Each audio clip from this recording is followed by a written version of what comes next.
Nashville's very significant in our history. History honored with places bearing the name McKissack, but for Daryl McKissack, it's in her DNA. My family has always been um, honored to be a part of the fabric of Tennessee. A fabric they started to weave generations ago with her great great grandfather, Moses McKissack, brought to North Carolina in 1790 as a slave and becoming a brickmaker when he was sold to a prominent contractor. That's where his name came from.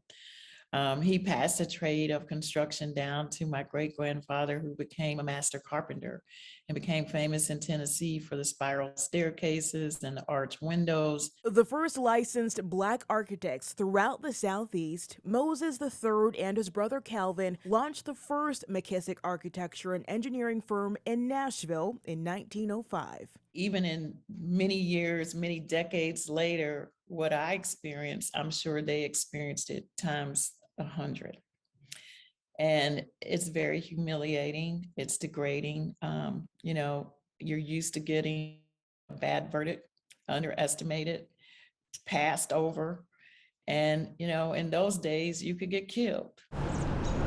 Amid the risks, the McKissacks persevered with Carnegie Library at Fisk University as their first major commission. The company's mark on Nashville is still evident today, with several buildings at Tennessee State University, the Morris Memorial Building at 4th and Charlotte downtown, and the historic Hubbard House on First Avenue South. Daryl McKissack started her own company in 1990 called McKissack and McKissack as an outgrowth of the McKissack firm founded in Nashville, a black woman in a predominantly white, male-dominated field.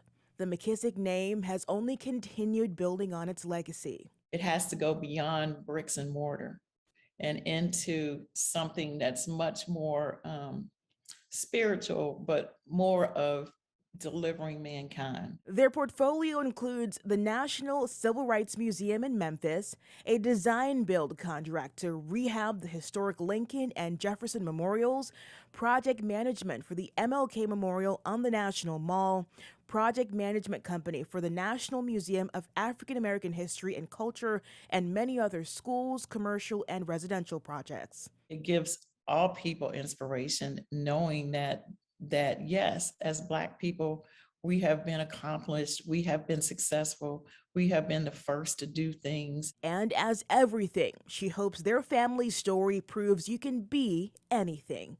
Reporting in Nashville, Nicole Smith, News 2.